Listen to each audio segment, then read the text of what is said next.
Hey Mommies! Welcome to the Potter Room Show. I'm Lachey, aka Shay. And I'm Miriam. And today we are going to talk about co-parenting. Now, co-parenting may be a little scary for divorcees or single moms, single dads, whatever. But it's very vital in your children's upbringing. I feel like that co-parenting can either make or break your kids, because your kids will definitely remember what's going on with the co-parenting. Let's just get right into it. I know this might be, like I said, a sensitive topic, but co-parenting for me, I think in the beginning it definitely was rough, because in a divorce, like I said, I'm divorced. You guys know that from the previous shows. I am a divorced mommy, single mother, and in the beginning, because of those emotions being very raw, co-parenting was definitely difficult. And I'm gonna just keep it real. It was difficult. But what I found, which was kind of funny, that though it was difficult, I saw us coming together in agreement more than if we were actually in the house together. If that makes sense. Yeah.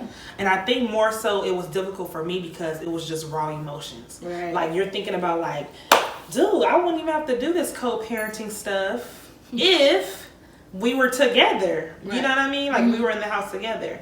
So, what about you, Miriam? Like, how is co-parenting for you? Well, it's coming along. Co-parenting is coming along. We're getting there. We finally at a place where we can kind of talk through the emotions and through the, just the reality, the realness of everything. Things are still kind of lingering, and not in terms of still wanting to be together, but in terms of the residue of everything that happened. Yes. And sometimes that gets in the way of seeing things clearly. You know what I'm saying? Which is just taking care of the well-being of the child. Right. So we're getting there. We're at a place where we don't always talk, but I had to learn within myself how to stop the conversation once it gets too emotionally charged. Or heated, yeah. Yeah. See, for me, I feel like at this point now, I think our co-parenting is pretty cool. And I think a lot of times, because you know how my mom used to say this to me, like, always take the high road, and you just have you don't have to have the last word or whatever. That's true. Or Michelle Obama, her thing was like, when they go low, you go high. That's right. So it sucks to always take the high road, because you just want to get the last word in, Yeah. But for the most part, I found that, if I just agree to disagree, it's just better for the relationship. Yeah. Because honestly, I don't want to hate that individual. Right. I don't want to have that blood between my ex-husband. I don't want to have that awkwardness every time it was at one point where every time I seen him, my stomach would just drop. Have you ever had that feeling before? Like, when you seen your ex, your stomach would just be like in knots, and it's like it physically just was draining. For me, stuff would want to come up like this way. Look, mine was the opposite. Mine just felt like oh, like, I'm gonna have to deal with this and deal with that. Now when I see him, it's like, oh, what's up, man? What's up? Whatever. Yeah, but it took me a long time to practice. Like, I have to really practice that. Like, girl, first of all, why are you even like on a 10 every time you see him? Like, why do you feel like you have to be on a 10 when you know that emotionally that you guys are not tied like that anymore? Right. So I have to kind of practice that. Like, okay, when I see him, and my heart used to be, girl, was having a heart attack over here, like having heart palpitations. Like, it was a mess. Like, every emotion, like, whether it was rage or bitterness and just anger, everything used to come up in my mind, where physically I would just feel just like, you know what I mean? Yes, that's the word, anxiety. I would just feel so anxious. Now I'm at the place, and that was a while ago. Now I can say that when I see him, it's very pleasant. It's not an argument. And even if we disagree, like if we're in front of my child and we disagree, it's like, we'll talk about it later. Yeah, it's like, that's right. Because then we'll text or we'll call, because my thing is like, I'm not going to put that energy on to my child. Right. That makes sense. I'm in agreement with you with that, because it was a relationship. Whether you was married or not, you were with that person. Right. And you have soul ties with that person, because we have a child together. Obviously. So 16. It's like, yeah, exactly. So at the end of the day, it's like, where do we draw the line to break that? Besides the breaking of the relationship, how do we know that we're really over everything that happened? And it's okay to not be, but like you said, be adults about it. Talk about it. And that's what I had to learn to do. I had to learn to address the situation by learn to co-parent by addressing the situation that happened and how it affects now. Like, how do you not go back to the past and be bitter, but go back to the past and address how the past affect now?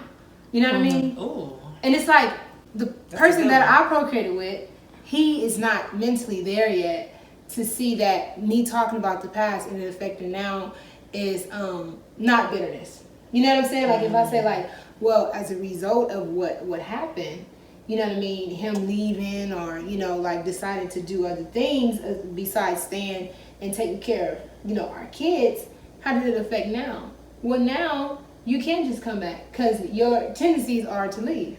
So it's like, well, I'm a changed person now. Well, I wanted you to show me that, but it's like I can't allow my kids to be emotionally damaged by you having relapsed. Yes. So it's like he sees that as, oh, well, you still stuck on the past, you still bitter. It's like, no, I'm actually just protecting the well-being of my children. And it's like, that makes it hard. That's definitely a roadblock, because it's like, if I was dealing with somebody that was a little bit more mature than he is at this point, it's like it would be easier to talk. It's funny you said that, because when I remarried my ex-husband and we divorced, I saw the difference in my son's behavior the second time, because he was older, and when he had his dad in the home, he loved it. But being out of the home now, I felt bad, because I was like, I allow him to come in our peaceful bubble for it to be not even close to what he said it was going to be. Wow. So then when you have to leave and I have to say it's done with, now my child's at an emotional place where he has to say, okay, like, wait, what just happened? Right. So it's in the line of a sense of it's the same, because like now that's why I can't do the remarry again, or we can't be together again, because we're at a place now where we're finally okay with you not being in the home like that. Right. So now we have to effectively co-parent and know that this is never going to be, and I can't have my son's emotions all over the place. It's not just about me anymore. Now his emotions are involved because he's old. Another thing I wanted to mention was what I realized, and this is some grown woman stuff right here. When you can admit to something. I realized co-parenting got better when I changed. Yeah. And I say that to say, a lot of times, like I said, when I was emotional and the hurt was going on after the divorce, I went to therapy, and I'll never forget, my therapist, I have her on speed dial. I'm not ashamed to say I go to therapy. You have to talk to people. And mental health is everything. Yeah. When you suppress those feelings and hide stuff, it takes you to a whole nother place. And I want to make sure that I am mentally healthy. So when I was going through my therapy, she helped me. And it was actually a married couple that was, doing therapy. So I got the man's perspective and the wife's perspective. So I love that. And what they helped me to see was, why do you have so much high expectation for that other person? I've been hearing that a lot. Girl, when they said that, like, sometimes you have to lower your expectation and realize who you're dealing with. Wow. When you do that, when I say it changed my life, and I hate to... That's a revelation. And I'm like, I'm not trying to badmouth the person, but my thing is, when I lower my expectation and realize who I was dealing with, then that's when I stopped being disappointed of how needs weren't being met. Right. So now, since my expectations are very low, when you do something nice, it's like, oh, thank you. Yeah. All right. Yeah. Like, a great co-parenting moment was, I met my ex-husband yesterday. My son had a carnival at school. I met him there to get my son, to take him to the carnival, and it's actually his weekend to be with his dad, but I was like, I want to take him to the carnival. He's like, cool, you can take him because I have to work anyway. That's perfect. So when he dropped him off, he's like, oh, are they having vendors? Like, what's going on? I'm like, they have vendors. And he's like, does it cost money? I was like, yeah. Girl, he busted like $20. Now, that was him 2 years ago. Hey. And people might say, girl, it's just $20. No, that $20 was a lot from that man. Because I know how frugal he can be. Yeah. And I'm like, wow, we've got to that progress. So, but guess what? I wasn't expecting it in the first place. So I always go back to my expectation. I don't have any expectation for you. I really don't. Because of the disappointment and because of your track record. And I always go by the track record. It's not because I'm a bitter woman and I'm just bad mouthing you. I go by your track record. Yeah. Your track record shows me that you're not as reliable as I think you should be. Yeah. So therefore my expectations are not as high as they should. So now since I don't have those high expectations, it's like when stuff goes on, it's like, oh, now I'm able to relax. Yeah. I'm able to just like, you know what? Like, why are you expecting him to do it in the first place? Right. You knew how he was. Yeah. Or you know how he is. My perspective is, my expectations from my kids are high. So my expectations from you is high too. Because you're also a parent, you know? So, but like you said, you don't want to set yourself up. I don't want to set myself up for disappointment. So, like, I guess it depends. Like, I would section that off. Like, in terms of, like, okay, if he's supposed to call and tell me, when we going to meet up, I expect him to call me and I expect him to be there if he said we going to be there. I don't know. Like, I guess it all depends because the type of dude that I'm dealing with, my kid's father, person I procreated with, if I lower my expectations of him, then he's going to lower, what he does. It's going to coincide with what I tell him or what I show him or what I don't demand from him. Like, don't get me wrong, I'm not going to stress myself over him and his decisions to not do what he's supposed to do. Right. But when it comes down to like being very specific, like say for instance, like the other day, for example, he called me, he texted me at like 8 something and their bedtime is 9 and he was like, well, won't you just let me talk to him? I was like, well, their bedtime is 9. Try back tomorrow. You know what I mean? Like, if I would tell myself, like, well, at least he's calling, at least he's trying, then he's going to continue to call late. And then it's going to throw my pattern, my routine off. Instead of just telling him, look, if you're going to call, do it right. And if not, don't call at all. You know what I'm saying? So I guess it depends on the type of person that you're dealing with because it seems like your kid's father is a little bit more, I don't know. Involved and also willing to compromise, right? I can't say that. It hasn't always been like that, but he is definitely now willing to compromise. It's still some tug of war to a certain extent, but now we know how to handle that in a more healthy way. If that makes sense. Yeah, that makes sense. So I'm not saying like it's all peaches and cream because of course it's still some disagreements, but we now know how to handle it in a healthier way. For example, one thing that we do not do is badmouth each other or talk about each other in front of our son. That's great. Now, if he pissed me off and I gotta call a family member, I just wait till my son is asleep. Because my thing is this, at the end of the day, who you are, your child eventually is gonna, kids are not stupid. They're not dumb. Yep. They're gonna know, they're gonna see in the comments my son already makes, I'm like, he's already seen things. So I don't have to badmouth you. Your actions is gonna speak louder than my words. Yeah. You get what I'm saying? That's a great one. My thing is like, whatever you're doing, he's gonna see off the bat like, my dad did this, or I was disappointed my dad did that. And he might not be. He might just be like, my dad was awesome, my dad was great. So be it. Yeah. So I always think about that. Like, I don't have to badmouth you. I don't have to talk about you. Yeah. Because guess what? Your action is gonna speak louder than what I'm gonna have to say. Period. And that's a great point because I believe co-parenting is also how you deal with the other parent when they're not around, right? Right. Like, of course, mentally, how we, like you said, you reach out to another family member so you won't have to process all that internally. But also too, I vow to never like skew like my kids' vision of their dad.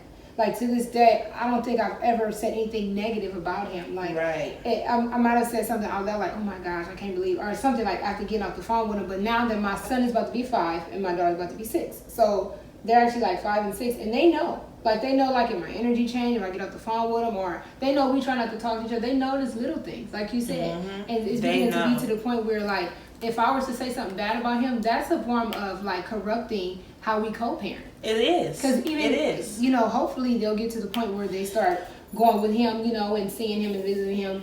And when they do, I don't want them to be, their thoughts to be like words that I said lingering in the back of their mind when they're around them. Like, and then what people don't realize too, it puts a lot of stress on your child. It really does. Yeah. Because you're like, it's making them choose. It's putting a lot of stress on them, and then when you're stressed, they're stressed. So when I started learning or seeing different behaviors of my son with negative interactions with his dad between the two of us, I was like, I can't keep doing that to him. Yeah. You know, like getting his little blood pressure all up because of how we're feeling and how we're bickering and going at each other and whatnot. I got to the point also, like, I cannot give somebody just that much power over my emotions. That's true. At some point, I really got tired of me. And that's why I said the reason why Co-Parenting Changed was really because of me. Like, I can't do the fighting. Like, my peace, I can't do no more. So even if I think you are dead wrong, even if we in front of a jury and a judge and they gonna definitely agree with me, I'm still throwing in the towel. I just can't do it. I don't have the energy. I'm not at that space anymore. And you can tell when people are really dealing with a lot of stuff emotion because they wear it on their face. Right. I'm all about my glow lately. Like, you're not about to mess up this glow. Okay? Nobody is worth the shade glow. Hey, like, I cannot. The glow is real. Hello. I cannot allow you to just take me out of that my character. And then it gets you all riled up and you just be all shaking and you be going off in the car and he ain't even in there. You be going off like he in the car like, hey, you know what? Girl. And then if you call a family member, they just sitting there listening, not even, and they're like, okay, girl, I'll talk to you later. And then you still dealing with it. It's like, did you hear what else? You know what I'm saying? So I'm like, it's messing for the whole girl, day, the whole and it's day. And like, but the thing is, like, some people, like, be it men or, woman, if they see that you get to that point, then they'll take advantage of that. You're saying that they're provoking you to... They could be either provoking you or they'll take advantage when they see you at that place. And they'll just continue, I get what you're saying. Or to override what they think you're saying. And that could cause a further problem. You know what I mean? So, like, how do we deal with those issues? Because I know somebody right now that I have in mind that when it comes down to confronting the situation, like with their kid's father, it's just like everything is like, you know what? I'm good. I'm whatever. It's like whatever. They just let them kind of do whatever and say whatever and get the kid at whatever time, and like basically abuse the power that they have as the other as the other parent. So it's like, what do we do when we get to that point? I want to read because I'm still going through the process. Because like right now, to keep it all the way real, I don't even trust my kid's father. You know what I mean? Like, he did so much stuff in the past, and it's not like that directly harmed my kids, but indirectly it affected the situation and how I see him. Like, as the type of person that he is, okay, that's not who I initially fell in love with and had kids by. That's not who I saw. So as you have kids, more things start to surface. And as of right now, I don't even trust that he's going to be who he say he's going to be, because in the past he switched up so much. And a lot of times people think if you're not physically harming your child, then that person is okay. It's more than physical harm. My thing is the emotional part. Like, our ultimate goal is security and safety when it comes to your child. One issue that I still have, but I have to really dig deep in prayer to ask God to help me when it comes to my child's health. Now, my son has severe asthma, so he gets sick a lot. Ear infections, his asthma will flare up. I remember one particular incident where he was crying about his ear the night before. I was like, let me just give him some Tylenol, because a lot of times before you run to the doctor, you want to kind of do some home self-care before you go there. And then the next morning, I was like, well, how does your ear feel? He's like, I feel good, Mom. Took him to school. When I picked him up from his dad, because his dad picks him up after school, I picked him up from his dad was like, he's been crying for a minute and he's been tugging on his ear. And I'm like, well, did you take him to the doctor? And then he got super defensive, like, everything don't need no doctor. And I said, I understand everything doesn't need a doctor, but if he's crying for hours about his ear and he's tugging on it, he might have an ear infection. So things like that, like, because we don't agree that everything needs a doctor, you feel like you have to not care about his safety because your philosophy is everything don't need a doctor. Everything don't need a doctor. But it might be something internally that your child is dealing with that needs to be taken care of that you cannot do at home. So for me as a mom, I'm thinking for hours, my child was sitting there right. in pain. Right.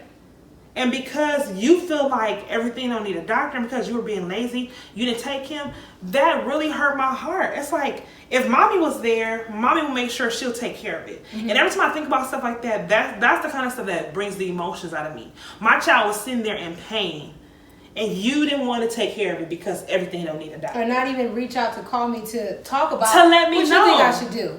Or to say, Lachey, he's been complaining about his ear. What should I do? Right. Or, you want me to bring him to you? I would have been better. I was furious because I'm just thinking about, like, as a parent, kids supposed to be secure in you and know that they are safe. Right. My child at that moment, I feel like didn't feel safe with his father because he was in pain. Right. So it's things like that you have to really regroup and come from.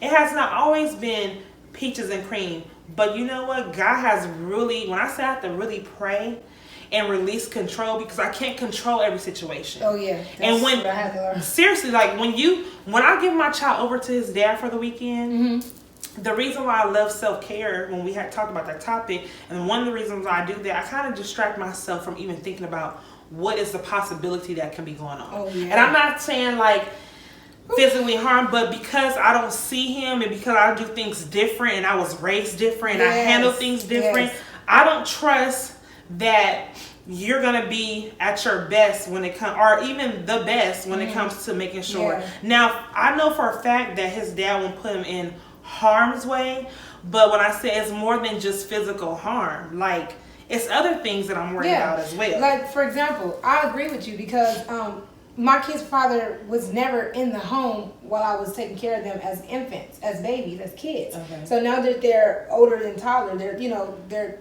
6, they're about to be 5 and 6. He don't have that connection with them. When you're not in the home as the father, Completely different. you don't even know that person's quirks, or you don't know what makes them tick, or you don't know why they made that facial expression. You know what I'm saying? And not only am I their mother, I have that automatic bond with them. I've been there. I haven't missed a beat. You know what I mean? So when I take them around you and I leave them with you, my fear is that you're negligent because you're ignorant to it. You know what I'm saying? And it could be unintentional. It could be because you're trying to figure out, but you don't know. So that's the hard thing too. Because you for me. really don't. It's your child, but you don't know They that have child. to learn that person, and that's where I'm at with my kid's father.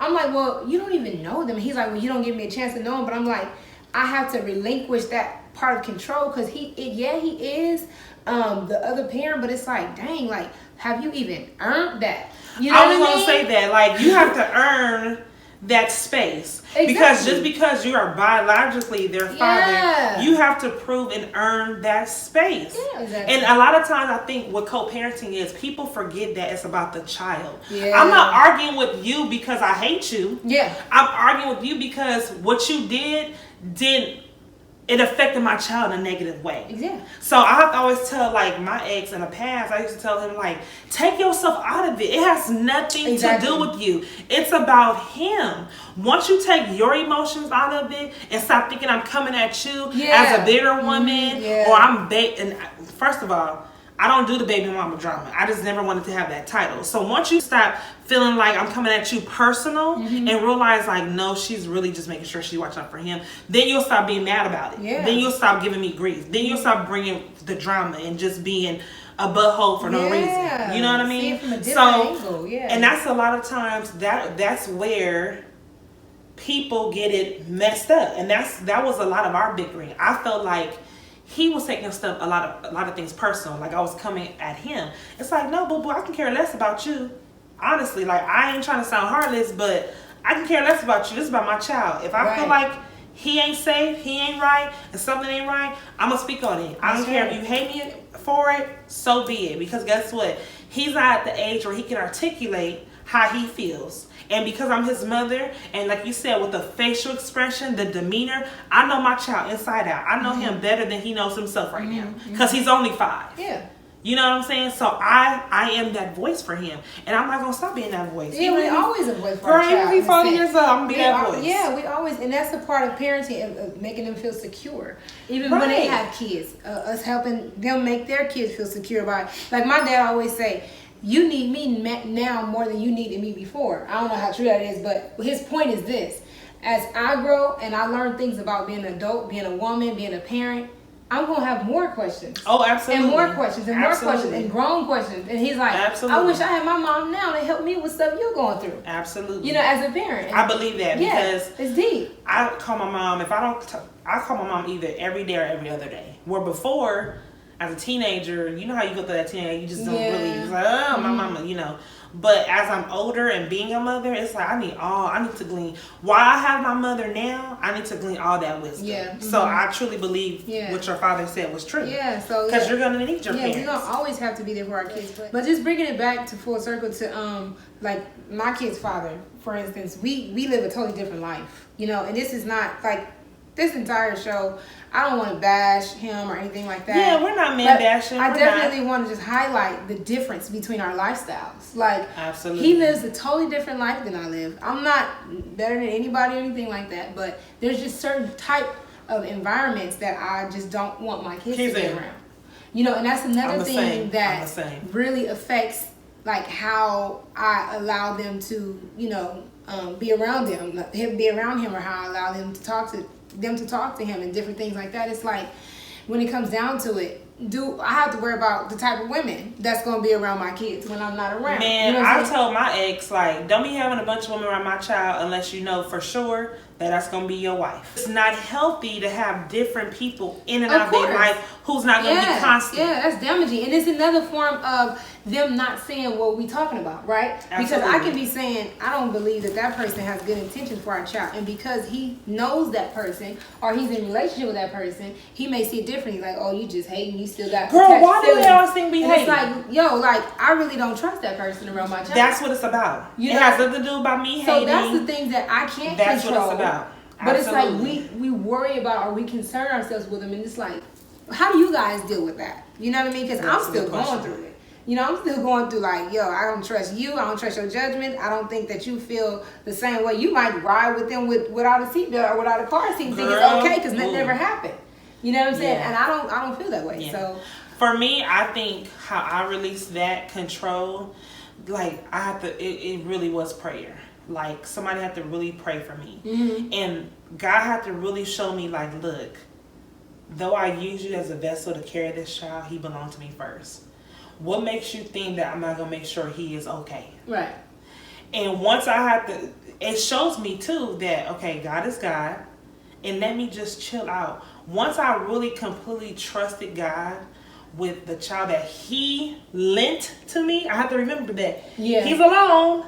Because at the end of the day, he belongs to God. God is the creator of all, right? So once the Lord he really showed me, like, this child belongs to me first.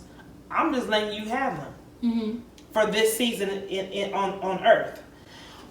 What makes you think I'm going to take care of him? I take care of you, don't I? So I care for him and I love him more than you do. It was like a spirit of like the burden just came off of me. I was like, wow, because I used to have so much anxiety and so much stress. Like, what is he doing? Are they feeding him? Are they making sure he gets his asthma pump? Do they give him his medicine at night? Are they making sure that, you know, my son is very, I won't say he's sensitive, but he's very tender-hearted. Are they not making fun of him because his feelings get hurt easily? Are they making sure that, you know, I'm worried about everything. And at one point I said, God told me, like, look, girl, you stressing me out by stressing out. Relax. I got him.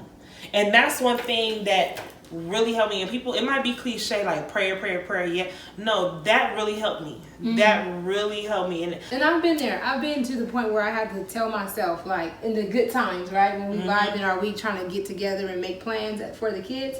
It's like, well, I do know this person a little bit, right? I do have kids with this person. And I do know that he do have good qualities that he can offer to my kids that I can't, like different personality traits that later on in life they're going to need to know why I walk like this, why I talk like this, why I think like this. You know, who in my family on his side has these, you know, traits or whatever, or characteristics. So it's like I have to keep reminding myself, like, they will need him futuristically. You know, like, all I can do now is try. All I can do now is just give myself or give my kids the liberty and knowing that I did the best I could. You know what I'm saying? But it is a struggle. Right. But you know what? I'm going to say this, Miriam, and maybe this can help you a little bit. This is what I always said to myself. At the end of the day, that's my son's father. And I do not want to be the one that my son blames the reason why he didn't have a relationship with his dad. Right. My thing is this. If you don't have a relationship with your dad, that's because of your dad and because of you. Right. Now, at this age, it can't be because of him, because it's not like he's at an age where he can drive himself and spend time with his dad, because I'm the one who does do that. But at this age, if he doesn't have a relationship with his dad, it's because of his dad. Yeah. So then he'll know, my mama makes sure that. And that's the thing. I let him go on vacations. His dad picks him up every day from school. He hangs out with his dad in between, every other weekend. He spends time with his father. But he was not going to he's never going to blame me for not having a relationship with his dad, because I made sure that he was involved. And what I can say is, having family members who wasn't raised with their parents, I see how they turned out, and it's beautiful. So that kind of gives me, that kind of gives me a peace as well, to see that, okay, my cousins, sorry guys, it just got real. This is what we want. This is what we're here for. Because look, check this out. Look, my lashes coming off. The Powder Room show is about single moms, right? So the heaviest topics that we can talk about is co-parenting and single mom struggle. And you know what? When I see that, when I see my cousins and how successful their lives have been, it's like, wow, okay, he's gonna be fine. Yeah, he's gonna be fine. They can do it. They've seen how crazy their father was growing up, and as crazy as their father was growing up, they turned out to be amazing adults. Yeah, that's what I was gonna say. Amazing adults. And that was always my biggest fear. Like, what kind of man is he gonna be without, quote unquote, the traditional mom and dad living in the house? So with the co-parenting, is like, you always think about, like, how is this gonna affect him? Well, what I see from my perspective as other family members and other friends, as long as you do your part being healthy, and that's why I try to make sure I do my part as far as, like, getting along with the person. I try to make the co-parenting as healthy as possible, so he can thrive and he can be that adult that I'm like, okay, he's cool. Yeah, I did a good job. With me being so different from my kid's father, I try to rationalize it like this. They may see that they don't like his lifestyle and decide not to live that way. Right. You know what I'm saying? But absolutely. That might work in their favor. Getting that different side and saying, look, I see how things turn out over here versus how mom is living or whatever. I'm gonna go ahead and do it this way. Right. Or like get a little bit of wisdom from this, this person, get a little wisdom from that person, and then they form their own opinion of life and people based off of what they see. Right. But I can't hold them back. And action, like I said, and that's where the actions speak louder than words really come to life. Yeah. Because like I said, you don't have to badmouth the other parent. The actions are going to speak. Yeah. So your kids are going to see the actions of the other parent. They're going to say, you know what, both of my parents are cool. I like how they both do things. My mama does it this way. I like how they both do things. It's like you eat the meat, spit out the bone. You take what you like and then the stuff that you don't like is like, I ain't going to do that. I'm just throw that in the trash over there. I mean, what do you guys think? Like, how do you guys feel about how your kids are going to turn out when they're older because of how the co-parenting was? How was it affecting your children and people who are still single who have older children? I mean, we're just starting out. Our kids haven't been here that long.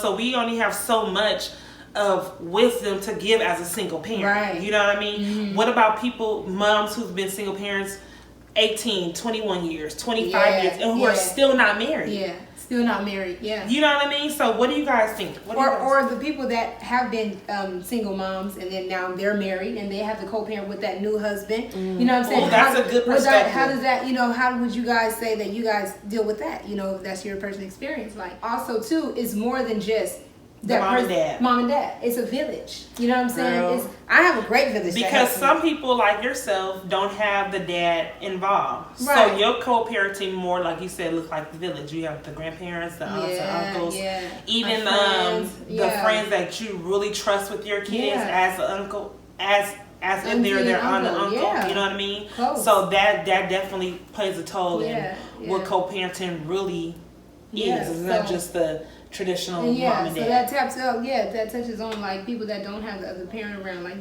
girl, I was crying. That was heavy. Oh, that's our aim, right? Our aim is to bring up some emotions. We have to address the elephant in the room. Yes. Right? Yes. Things that people may not want to talk about. Like, we have to maybe conjure up these emotions so we can recognize them. So by the time we get in front of our kids, if they're old enough, when they're old enough to talk about different difficult things, we'll be able to address them because we've dealt with these emotions and already. You know what I was just thinking? Maybe if you guys would like, comment below. We could probably do a part 2. We could probably expand on other perspectives because depending on what you guys write in and your comments, we can also address those as well. Yeah. So we love you guys. That's a wrap. See you next time, mommies. Happy co-parenting. Welcome to the Powder Room Show. Make sure you subscribe to our channel on YouTube and hit us up on Instagram as well. We are on all social media content, okay? Come and join us in our living room. We love you, mommies. Have a good one.